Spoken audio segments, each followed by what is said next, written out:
Sir difference in advertisement और marketing. एक minute बेटा दाम, एक मिनट, मैं क्वेश्चन पढ़ रहा हूँ.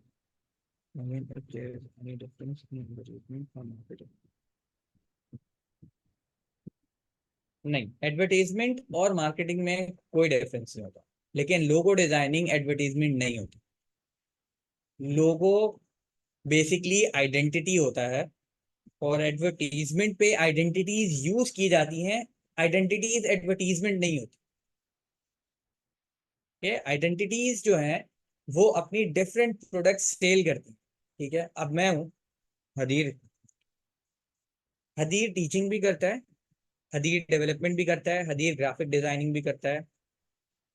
हदीर के पास डिफरेंट स्किल्स हैं, 3-4. हदीर वो काम करता है. अब ये 4 स्किल्स हदीर के पास मौजूद हैं, तो क्या हदीर अपने लोगों से बता देगा कि हदीर के पास ये 4 स्किल है? क्योंकि मेरे हिसाब से डेवलपमेंट, ग्राफिक डिजाइनिंग, टीचिंग, ये तीनों बहुत डिफरेंट, एक दूसरे से डिफरेंट स्किल्स हैं. किसी एक लोगों में ये तीनों रिप्रेजेंट करना आसान बात नहीं होगी. हो जाएगा, लेकिन आसान बात नहीं होगी, बहुत जॉनरा वाइड है इसका.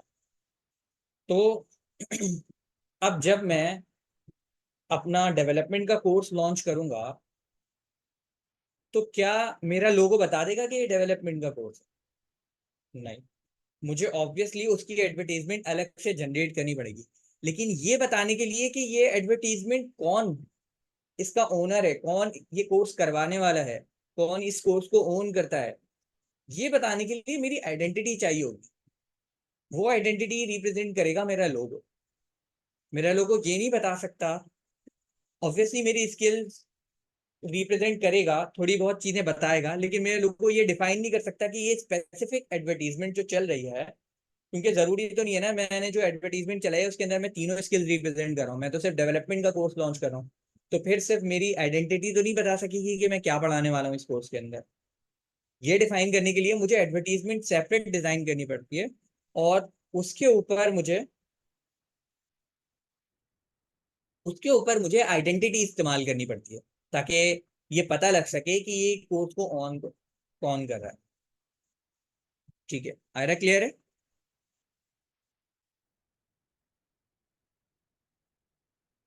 ठीक है, वर्दा एक मिनट पहले जैन का क्वेश्चन लेना. जैन, यस, क्या कह रहे थे आप? सर ये इसमें ग्राफिक डिजाइनिंग में ये कॉपी राइटिंग का क्या वो है सर? देखो, कॉपी राइटिंग ना कंटेंट क्रिएटिंग के जॉनरा के अंदर आता है, लेकिन कंटेंट क्रिएशन के अंदर तमाम चीजें डिजाइनिंग नहीं होती.